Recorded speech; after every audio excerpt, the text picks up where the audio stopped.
Hey, what's up YouTube? Lightsaber Samurai here. I'm back again with another video, and happy Labor Day to everybody out there watching. I hope that you're able to take the day off and stay home, spend some time with the family. I know, unfortunately though, a lot of you aren't, and that a lot of you are hard at work even as I'm recording and dropping this video, and it is to those like you that I want to take the time to salute. And in this video we are going to talk about some of my favorite working stiffs in video games. So without further ado, let's talk about it.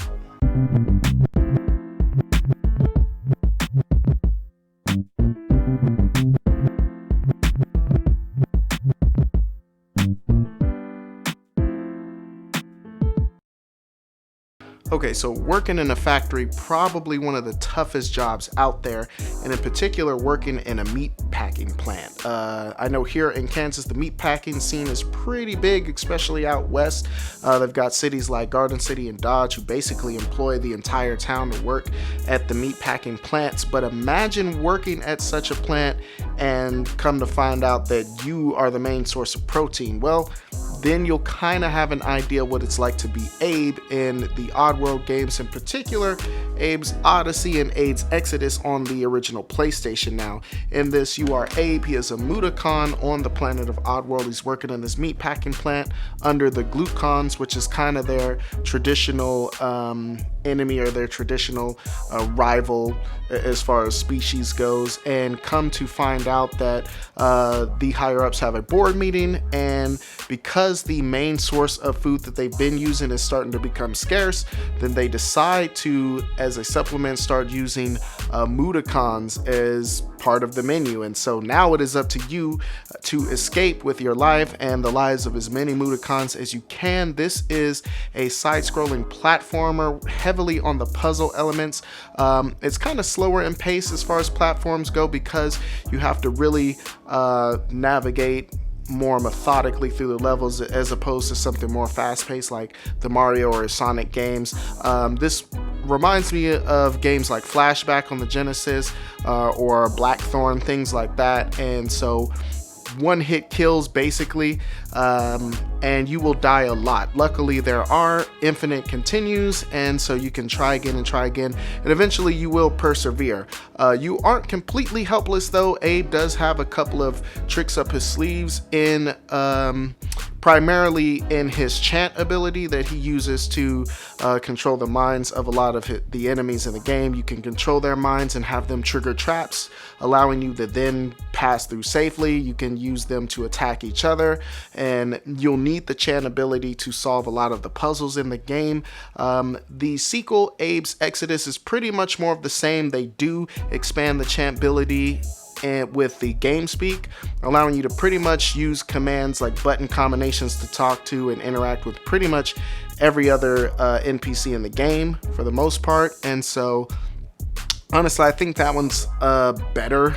It plays a little better. The sequel also allows you to save pretty much wherever you want. So I think that's the better playing of the two. Both are fantastic games, and I know the first one got a remaster in the new and tasty edition that came out on the PS4, and I think it got a Switch port as well. If you see these games in the wild for the PlayStation though, they are essentials for the system, and last I checked you can get them around the $20-25-ish mark, so not super expensive, but that's probably set to go up here within the next couple of years or so. So if you see it, definitely pick it up.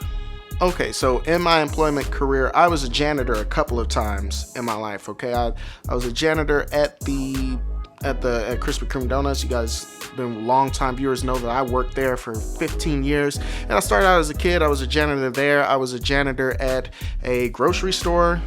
And so, you know, being a janitor is not the most glamorous job, but imagine being a janitor for a evil multi-billion-dollar pharmaceutical company like Umbrella, and that's pretty much what you get when you play Resident Evil Operation Raccoon City. Of course, their cleanup is a little more combative than most of us are akin to. You will play as one of the members of Wolfpack in the immediate aftermath of the events of Resident Evil 1 and congruently with the events of Resident Evil 2, and it's your job to collect the G virus and to eliminate any survivors you come across. That includes running into Leon S. Kennedy at some point in the game, and you'll have the option to eliminate him or work with him, I believe. But this game, it was panned for not being a Resident Evil style game, but I thought that was perfectly okay. It's a fantastic third-person squad-based shooter set in the universe of Resident Evil, and it's fantastic. The strength is in its co-op, and you can play this couch co-op, you can play this co-op across Xbox Live or PSN, and that's when it really gets fun, when you guys are all on the headsets, you're communicating, giving each other commands.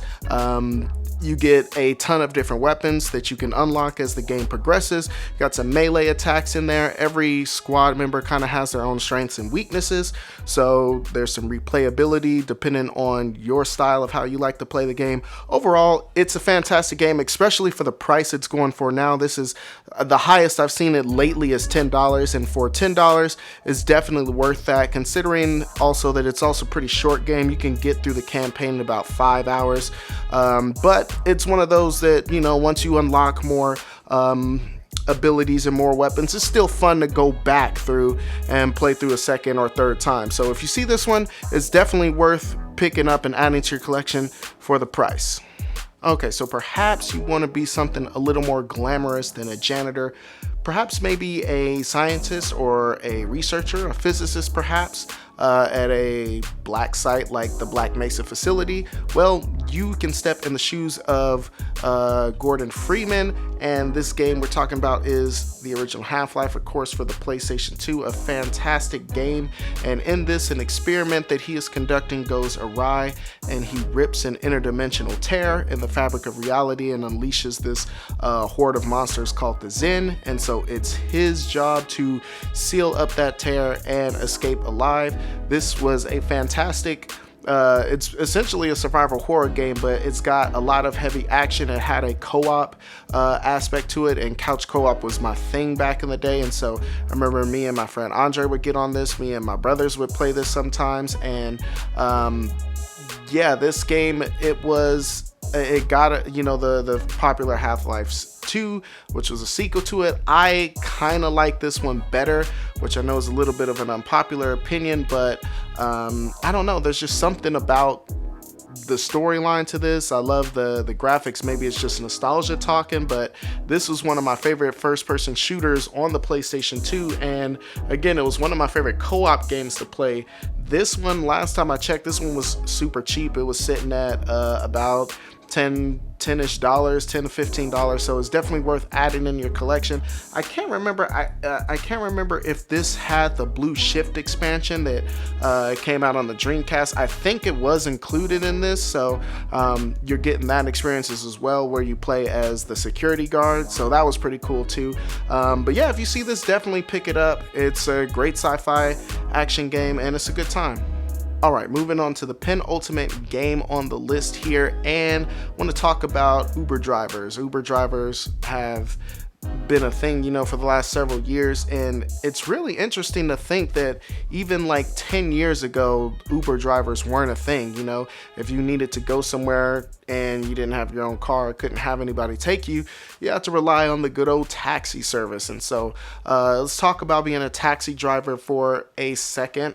Being a taxi driver is kind of a lost thing nowadays. I mean, they're losing a lot of ground to Uber drivers, and that's really hard for them, especially when you're trying to make some crazy cash, as we see in the Crazy Taxi series. And here I'm showcasing Crazy Taxi Fare Wars on the PSP, and here's a little pro tip. This one here contains Crazy Taxi 1 and 2, and that's significant because Crazy Taxi 2 only ever came out, besides here, it was only a Dreamcast exclusive, and to get Crazy Taxi 2 on the Dreamcast, gonna cost you about $80 to $120 nowadays. So you can pick up Fare Wars. As you can see, I got my copy for $9.99.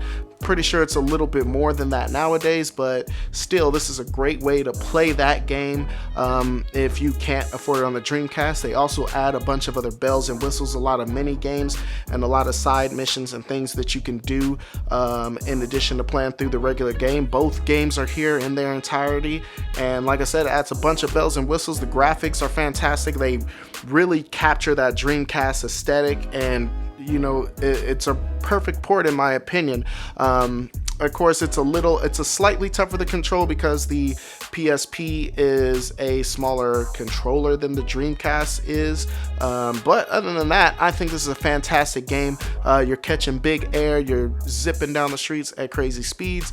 The simple concept of picking someone up and dropping them off going point A to point B is fantastic. So if you see this game, definitely pick it up, add it to the collection if you can, whatever system you can get it on. It's also worth noting that Crazy Taxi the original can be found on the PlayStation 2 as well, and that is usually going for about $5. So however you can get your hands on this game, definitely do so. Okay, and moving on to the final game on this list today, I was thinking about other jobs to do. It's interesting to me because plumbers are, pretty predominant in the gaming industry thanks to Super Mario, of course, but there is a grid. I was thinking of a plumber that was more mature, more gritty out there, and for that you got to go look at our friend Chris in Freedom Fighters. This is a game that was created, as you can see on the box, from the creators of Hitman 2. EA put this out, I want to say around 2002 or 3 or so, and this was a really good game.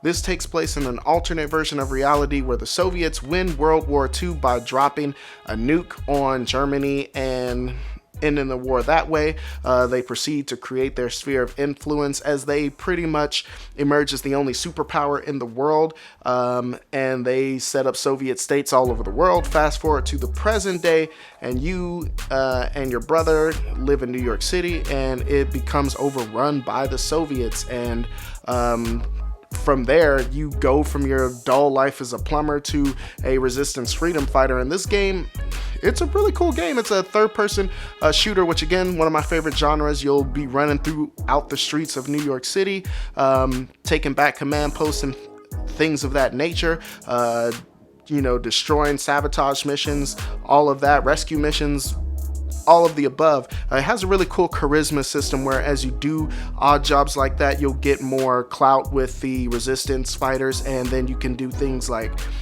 grow your party. You can swell your party up to like 12 recruits at a time, and all of you guys can be just mobbing through the streets taking out Soviets. You can give them commands like hold up and wait and attack and things like that. The only issue I have with this game is in its control scheme. The controls are kind of wonky, and it's really not something that you get used to easy. I can understand it though, because this is kind of an older game. This is pre Resident Evil 4, so the third-person shooter with the over-the-shoulder thing, which this does do. This kind of have some really modern abilities as far as being able to, manual aim and things like that. So it does have a lot of the modern tricks, and as far as the camera angles and things like that, but because it was among the first of its kind, the button layout really wasn't optimized to what we're used to today. So if you can get past that, Freedom Fighters is a fantastic time. That's the Xbox version. You can also get it on the PS2, and it usually hovers around the $5 to $10 mark. So if you find that, definitely pick it up. Okay, so that's gonna do it for this episode, but let's talk about it in the comment section below. Questions, comments, concerns, threats. What are some of your favorite working stiffs in the world of video games? As always, if you like this content, go ahead, hit that like button, subscribe. If you haven't done so already, you'll be glad you did. I do believe that's all I got for you. Lightsaber Samurai out, and peace.